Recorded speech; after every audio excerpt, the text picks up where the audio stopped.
Good day, everyone. So, welcome to lecture number 5 of the lecture series related to computer organization and architecture. The main focus of this lecture and the next lecture will be the language of bits.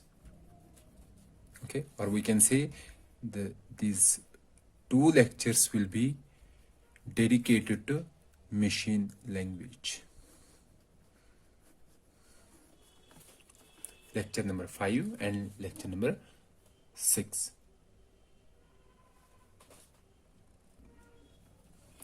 So let's start with the contents of lecture 5. So first we will have a brief introduction related to binary digits. Okay.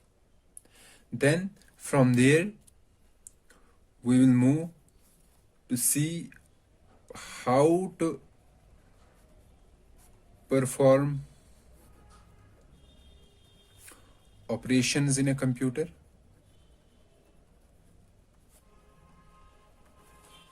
Okay. Then we will see how we can represent numbers using bits. We will see both positive numbers and negative numbers. So this will be the focus of this lecture: binary digits, how to perform operations, and how to represent numbers using bits. So in today's lecture, we will first start with, so basically today's lecture is part A of this lecture 5. Let's start this lecture. So first of all, we have to understand how or what does a computer understand.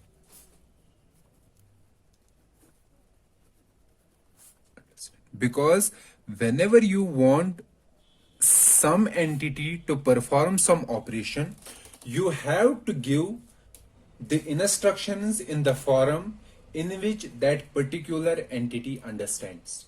So since we want our computer to perform some operations, so we should be able to know what does a computer understand, so that we can induce the instructions in that particular format. We all know that computers do not understand natural human language, nor does they understand the programming language. Because the computers are basically made of logic gates, or we can say transistors. And these electrical circuits, these can understand only two things, that is 0 and 1, or we can say off and on. They understand only these two things, on and off. So a transistor can be an on state, or an off state. Likewise, some logic gate, it may give an input an on or off. So these are the only two states that are understood by all the components that are there in the computer or in the processor. So we can say that a processor or computer is able to understand the language of bits. Okay, so what is a bit? A bit is basically a 0 or 1. And a combination of bits, if we combine 8 bits together, we call it a byte. Okay, and likewise we have a kilobyte. Kilobyte is 1024 bytes. We have a megabyte. Megabyte is 1024 kilobytes, or nearly equal to 10 raised power 6 bytes. Then we have gigabytes, terabytes.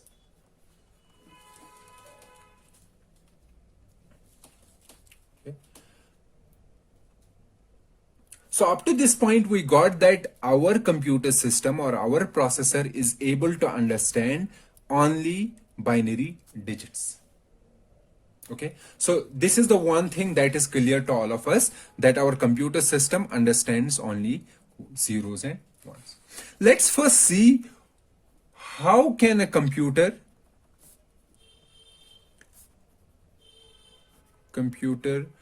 perform operations, perform, or we can say arithmetic operations.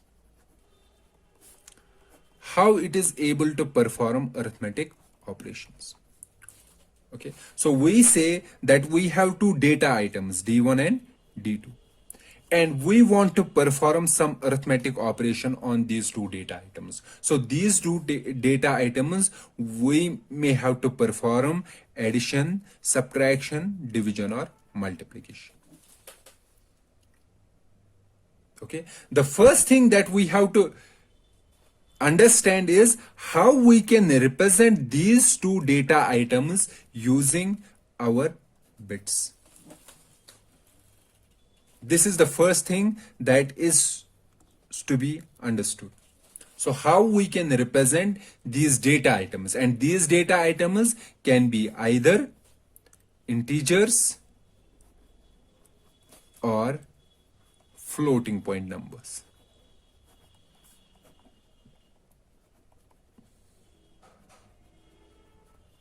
Okay, the first thing that we have to understand is how we can represent these data items, which may be integers or floating point numbers, using bits. When we understand this part, the representation of data items using bits, then we have to see how we can perform arithmetic operations on these data items. Okay, and who performs the operations? These arithmetic operations are performed in a processor by a special unit which is called ALU, arithmetic and logical unit.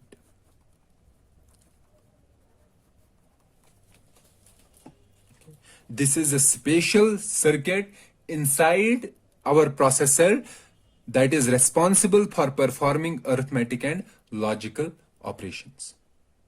Okay, so let me show a diagram of, we can say a high level diagram of arithmetic logical unit. So we have an ALU. It takes input these two data items. Okay, but data items, they are fed to ALU in terms of registers. Let's say these are two registers, R0 and R1, which are storing D1 and D2. Let's assume that R0, these registers, R0, R1, R2, R3, they are of 32 bits. Okay, so we store D1 in R0. We have to first represent D1 using bits and D2 also using bits. Then we have to store D1 in R0 and D2 in R1. Then we have to feed these two data items or these two registers to ALU. We also have to send some control signals. What are the control signals? Basically, control signals controls the operation of ALU. What I mean to say, these two data items, we may have to perform addition, subtraction, division, and multiplication. What kind of operation we have to perform, that is decided by this control signal. Okay, this control signal says to the ALU that when you are receiving these two data items, what type of operation you have to perform. So after performing the operation, the particular operation dictated by these control signals, it gives us the result, and that result is stored in some register. Not only this, this ALU also sets some flags. Okay, what I mean to say here, flags, basically there is a register, separate register inside a CPU, inside a processor, that stores the status of the operation.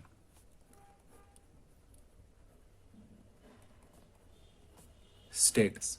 Status in a sense, let me give some examples. For example, R0 and R1 were there. Let's say we performed some operation here using ALU and the end result was 0. The final result was 0. So we have to store this 0 in the destination register. ALU not only stores this value in a destination register, since this 0 is a special value, it will also set one particular flag in this flag register, which we called a 0 bit. It will set this particular bit, let's say it will make it 1. 1 means that ALU has recently performed an operation that has resulted in the final output as 0, final result as 0. Likewise, let me give another example. Let's say we have to add these two data items, R0 and R1. What was the size of R0 and R1? R0 was 32 bits and R1 was also 32 bits. Okay. Let's assume for this particular example, let's say they are of 4 bits. R0 is of 4 bits and R1 is of 4 bits. Okay. So using 4 bits, let's say in R0 we have 15. What is 15 in binary? 15 in binary is, unsigned binary is, this is 15. Okay. If you are not able to understand how 15 is 111, please wait for 5 minutes. We will understand this, how to convert from decimal to binary and vice versa. Let's say R1 contains 6. And what's 6 in binary? 6 in binary is, using 4 bits, 6 is 0110. So I have to add these two numbers. And after adding these two numbers, where I have to store the final result? I have to store the final result in destination register. And what is the size of destination register? 4 bits. So let me add these two numbers. 11110110. So 1 plus 0, 1. 1 plus 1, 0. Carry 1. 1 plus 1 plus 1. 1, carry 1, 1 plus 1, 0, and carry 1. So what is the final result? Final result is 10101. So we have to store this final result in destination register. Okay, but we know that our destination register can only store 4 bits, but the output was 5 bits. So we say that it has resulted in overflow. Overflow means that when we are adding two numbers and the result and the number of bits in the final result is greater than the number of bits that can be stored. Okay, so this has resulted in overflow. In other words, we can say an overflow is a scenario when we want the result should be within n bits. Okay, the result should be within n bits, but the final result has more than n bits. Okay, this we call that it has resulted in overflow. So when we are performing an arithmetic logical operation and that operation has resulted in some overflow, we will store the result in the register, but we will update one particular flag in this flag register which we called V. We represent by V, which we called an overflow flag. So this overflow flag will be set 1. This will say that the recent operation performed by the ALU has resulted in the overflow, and because of that we have set this bit as V. There are many other status bits in the flags register. For example, one flag bit is n. N means that if the operation has resulted in negative result. Okay, so we will discuss about these flags later in more detail, but up to this point you have to understand that we have an ALU. That ALU, arithmetic logical unit, is responsible for performing arithmetic and logical operations. And this ALU takes two registers as input, the data in two registers as input, and takes the control signals. Based on the control signal, it performs the operation on R1 and R0. After performing its operation, it stores the result in destination register and also updates the flags based on the output of the final operation. So if the final operation has resulted in 0, it will update the 0 flag. Okay, indicating that the previous operation has resulted in result as 0. If the operation of an ALU resulted in overflow, we say that the recent operation has resulted in the overflow, and we will set this overflow bit to 1. Okay, so these flag registers or these flags are used to keep the states of the recent operation. The operation that has been performed recently, what was the effect of that operation? Whether that particular operation has resulted in some special cases, and special cases are whether that has resulted in final output as 0, whether that operation has resulted in overflow, whether that has resulted in negative result. This spatial status is stored in this flag register, where we have different flags for storing the information about different operations. Okay, so I said that we have data items. The first job is to find how we can represent these data items using bits. And the second job is to understand the operation of an ALU. I have briefly discussed here the operation of an ALU, but the operation of an ALU or the operation of these data items is not the focus of this lecture. The focus of this lecture is how we can represent these data items using bits. So let's start and see how we can represent various numbers, various integers and floating point numbers using bits. So this particular lecture, lecture 5, will discuss how integers can be represented using bits, and in lecture 6 we will describe how floating point numbers can be represented using bits. So let's continue with the discussion related to the conversion of integers into bits, or the representation of integers, both positive and negative integers, using binary digits. So a representation of numbers.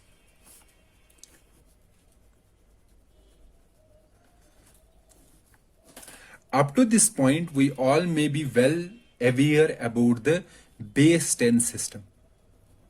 Base 10 system means 0 to 9, where the digits are from 0 to 9. However, computers understand a base 2 system, where the digits are 0 and 1. So we have to understand how we can convert from one base system to another base system.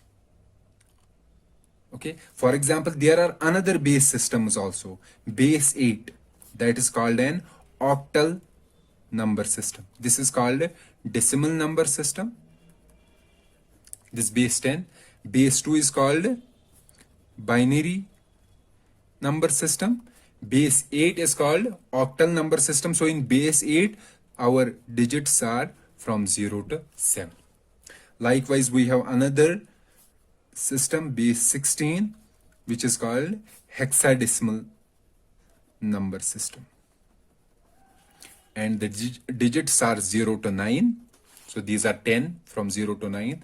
Then A, B, D, E, and F. Okay, so these are the digits of hexadecimal number system.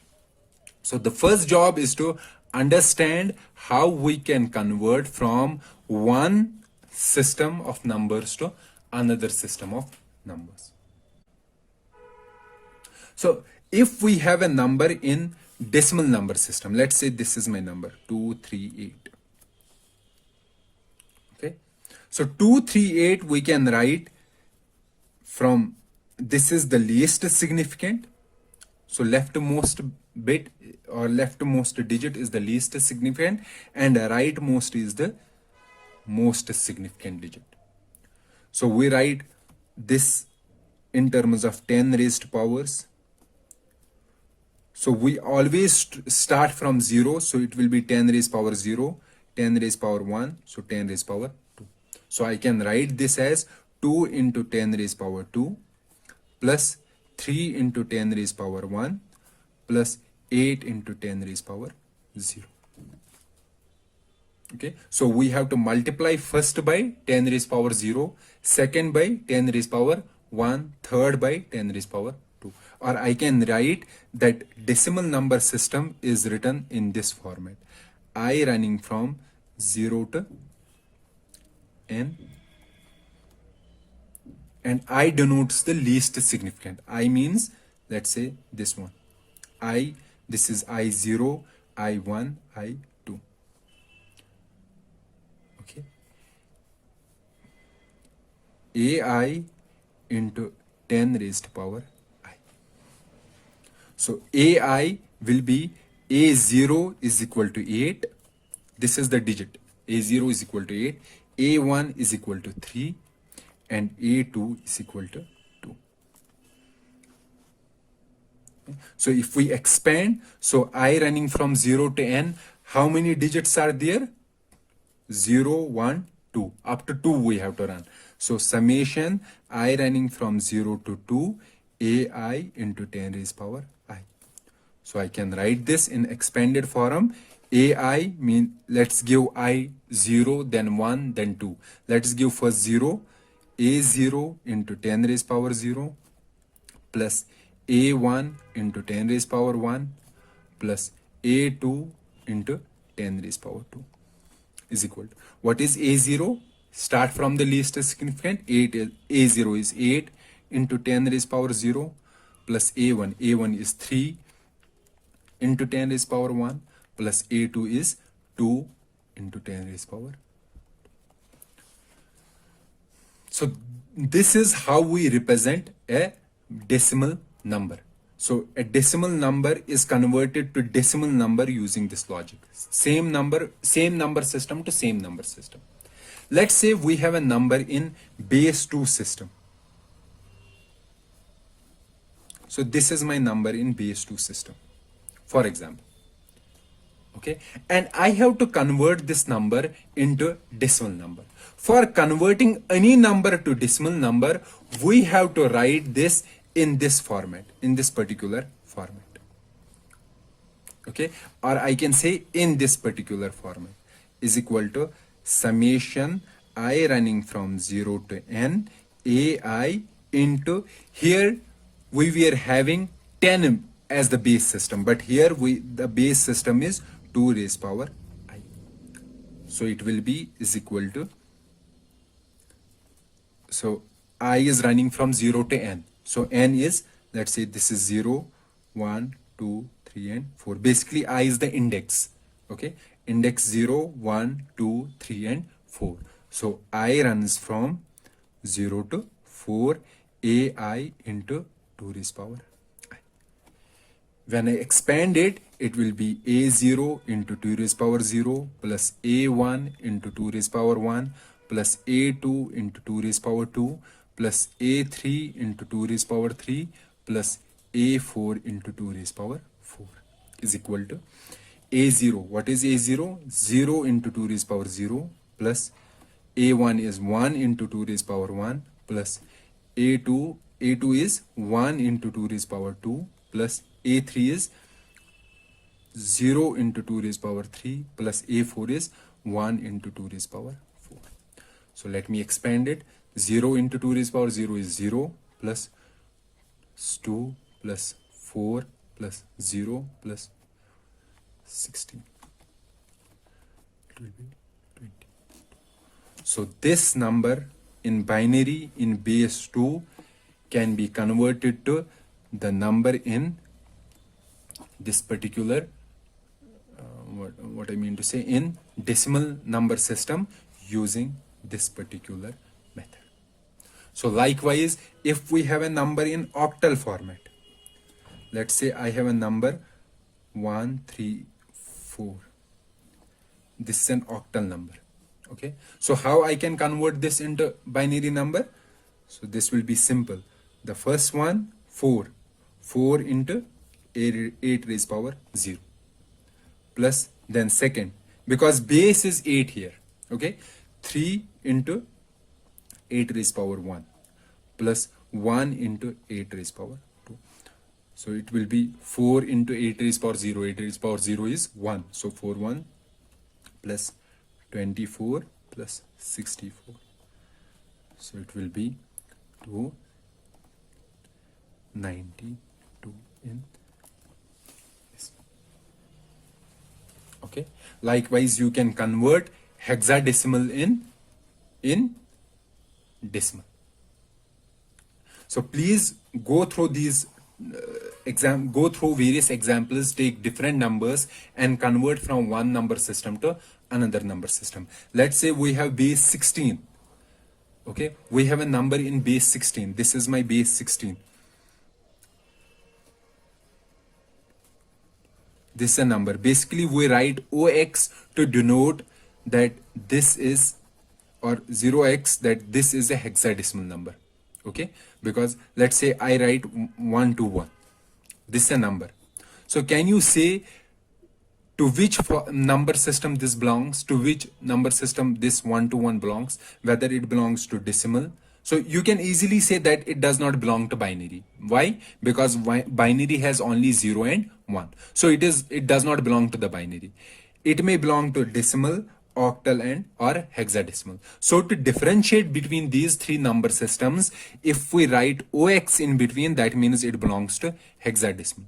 If we write octal OC, so it means it belongs to the octal number system. Or we can simply use 1 to 1 base 16. Okay, that means hexadecimal. Base 8, that means octal. Base 10, that means decimal. So we have this particular number AB12. So this is a hexadecimal number. And if I said that you have to convert an hexadecimal number into base 2 format or octal format, how you will do it? So the easiest method is to convert this number into decimal. The first thing. Then we have to convert the decimal number into that particular number system.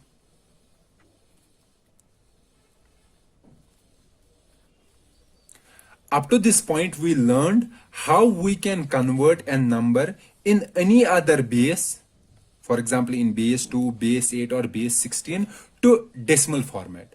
Now the focus is how we can convert a decimal number to these different base systems, these different number systems. So we understood how we can convert a number system in any other number, in any other number system to decimal number system. Now we will understand how we can convert a decimal number into any other number system. Okay. Let's discuss this here. So let's say we have a decimal number. I will explain a general method which can be used for any number system. Okay. Let's say we have to convert a decimal number to a number system with base x. Okay. The base is x. What we have to do, what are the steps? divide this number. Let's say the number is this d, decimal number d. So divide d by x to find the remainder. So the remainder will be d mod of x. Okay. So this remainder, now after that, find the quotient that we obtained after dividing d by x.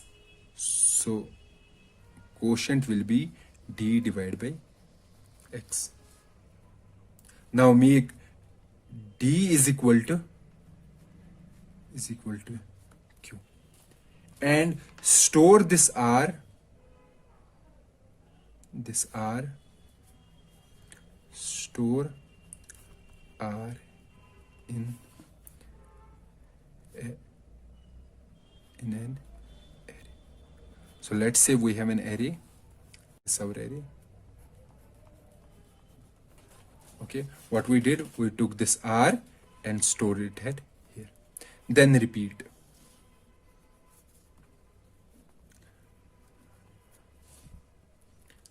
Okay, let's say first time it was r1, then the remainder was r2, then the remainder was r3. Okay, and the last is r4. So this number, this r1, r2, r3, r4 will become the representation of d in x number system or in number system with base x. Let me explain this with the help of an example. Let's say we have a number, decimal number is 54. And we want to convert this decimal number in a base system 2 or in binary number. We have to convert 54 into binary. So what is the procedure? Divide d by x to find the remainder. So we will divide 54 by 2 to find the remainder. So what will be the remainder? 0. So let me keep an array here. So this is my array. Okay, the remainder is 0. Now find the quotient. 54 divided by 2. So 54 divided by 2, what will be the quotient? It will be 27. So new d will be 27. This step, new d. And store r. What was r? R in this register. Now repeat. So what we have to repeat? Divide d by x. So divide d by x to find the remainder. 27 mod of 2. What will be the remainder? 1. Then find the quotient. Quotient will be 27 by 2 is equal to, it will be 13. Okay. Store r in an array. What is the r? 1. And new d will be 13. Now repeat again. It will be 13 divided by 2 is equal to 1, or 13 mod 2 is equal to 1. Then q is equal to 13 by 2, that will be 6. Okay, and new d will be 6, and we have to store this one here. Okay, so now repeat it again. 6 mod of 2, it will be 0, and q is equal to 6 divided by 2, it will be 3. So new d is 3, and this 0 is to be stored in this array. Now repeat our d is 3. So 3 mod of 2 will be 1. Q will be 3 divided by 2, and that is 1. Okay, new d is 1. So we have to store this r in an array. Now repeat, d is 1. So 1 mod of 2 is 1. Q is equal to 1 divided by 2, that is 0. Because this is lesser than 2, so quotient will be 0. Okay. New d is 0, and store this r this remainder in the array.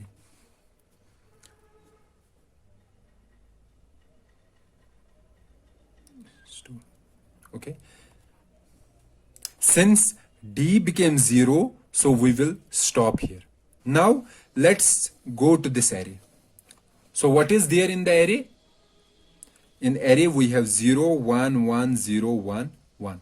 Read the array in reverse order. In reverse order we will have 1, 1, 0, 1, 1, 0. So this will be our representation in of 54 in binary. Okay, this will be representation of 54 in binary. So basically I missed a point here when I was saying that R1, R2, R3, R4. Basically we have to reverse this. Reverse it. It will be R1, R4, R3, R2, R1, and this will be our representation in a system with base X. So here also 1, 1, 0, 1, 1, 0 will be the representation of 54 in binary. Or you can simplify this. Instead of doing this, we simply take 54, divide by 2 and divide this. So it will be 27, remainder is 0. Okay, then divide again, it will be 13, remainder is 1. Then divide again, it will be 6, remainder is 0. Oh, sorry. Remainder is 1. It will be 3, remainder is 0. It will be 1, remainder is 1. It will be 0, remainder is 0. So these we have to write in the top up approach 1, 1, 0, 1, 1, 0. This will be 54 in binary. You can also test whether you are doing it correctly or not. Convert this binary into decimal. How we are converting this? Multiply this by 2 raised power 0, this by 2 raised power 1, this by 2 raised power 2, this by 2 raised power 3, this by 2 raised power 4, this by 2 raised power 5. So 2 raised power 0 is 1. So 1 multiplied by 0 is 0, plus 2 raised power 1 is 2, 2 into 1, 2, plus 2 square 4, 4 into 1 is 4, plus 2 cube into 0 is 0, plus 2 raised power 4 into 1 is 2 raised power 4 will be 16. 16 into 1 is 16, plus 2 raised power 5 is 32. 32 into 1 is 32 is equal to. Now add these numbers, you will get 54. Okay. So here I have described a method how we can convert a decimal number into binary number. So you can repeat the same to find how we can convert a decimal number into octal and how we can convert a decimal number into hexadecimal. So only thing that you have to replace that in binary system you were dividing by 2, in octal you will divide by 8, and in hexadecimal you will divide by 16. And you have to understand that when dividing by 16, if the remainder comes 11, 11 means A. Sorry, 11 means B. If the remainder comes 10, it means A. If remainder comes 12, it is C. 13 is D. 14 is E. And 15 is F. Okay. These are the only things that you have to remember. Then you can convert any decimal number into hexadecimal. But note down that currently we are only discussing about the integers. There is no floating point number here. So we are only focusing on the integers. So here I have described how we can convert a number system in one number system into another number system. Okay, so the division rule we understood the mechanism of converting a decimal number into binary number. Okay, so let's leave the octal and hexadecimal aside. Let's now focus on binary system only. Why we should focus on binary system only? Because our computers understand binaries only, and we have to understand how we can convert decimal numbers into binary numbers so that those binary numbers can be provided as input to the processor, and processor can process any data item. Okay, so let me summarize the discussion of converting a decimal number into binary and binary number into decimal. So converting a decimal number into binary, you have to follow the division rule.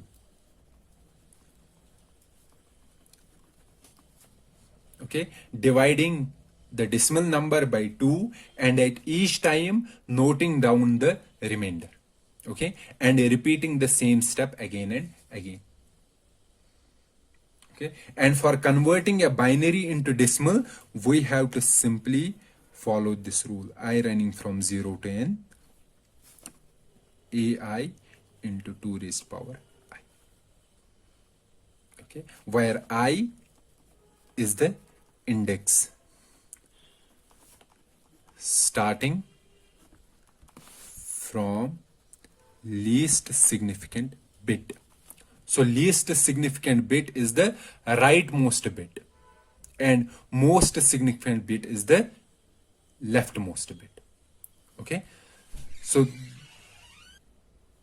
we understood how decimal number can be converted into binary and how binary can be converted into decimal. And I also said, what do you mean by a MSB? MSB means most significant bit. The leftmost bit of a binary number is called a MSB. For example, here we have this number. So the MSB will be the leftmost bit.